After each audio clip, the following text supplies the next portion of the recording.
Бројот на првачиња во Македонија драстично се намалува. Пред 10 години во Македонија имаше 23.266 првачиња, а годинава се запишани околу 14.500. Од Министерството за образование најавуваат затворање на 26 рурални училишта во кои нема да има нови првачиња. Како главни причини за намалувањето се посочуваат нискиот наталитет и иселувањето на младите семејства. Дополнително околу 1000 ученици годишно го напуштаат училиштето во текот на учебната година поради иселување. Министерствата, општините, јавните предпријатија и државните фирми заклучно со јуни годинава должат вкупно 693 милиони евра. Станува збор за достасани, но неплатени фактури од јавниот сектор. Високиот износ ја доведува во прашање фискалната дисциплина, но и создава сериозни проблеми за приватните компании кои работат со државните институции. Ненаплатените побарувања создаваат синџир на неизвестност во целата економија. Пензиите во септември ќе бидат редовно усогласени според законската методологија, иако просечната плата во првите 6 месеци од годинава е за 4,75% повисока од второто полугодие лани.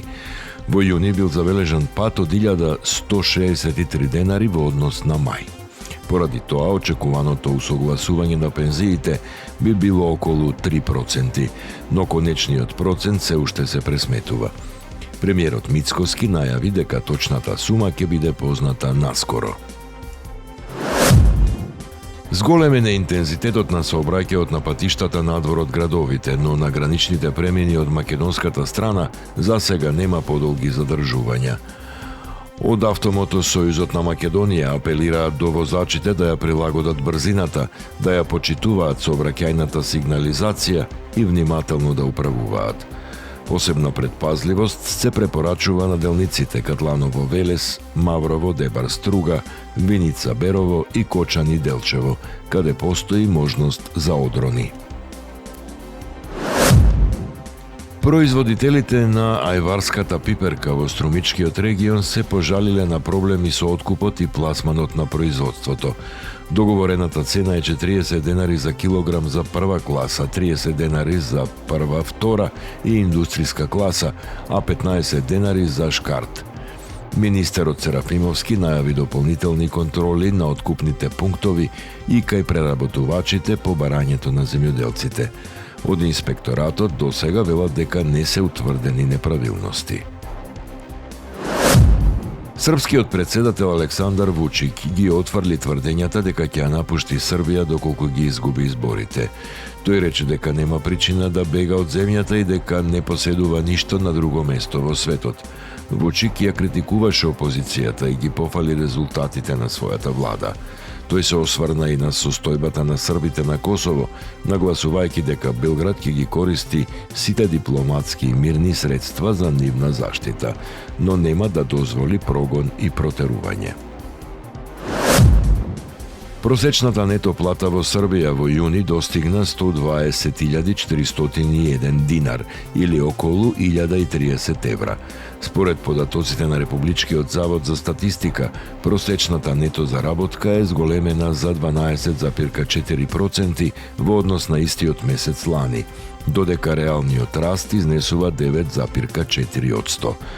Во првата половина од годината платите во јавниот сектор растеле за 12,4%, побрзо од платите во приватниот сектор, каде растот бил 11%. Медијалната плата изнесува 94.281 динар.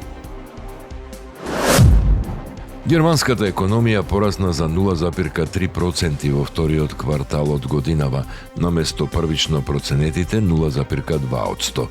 Растот бил поттикнат пред се од силните резултати во трговијата.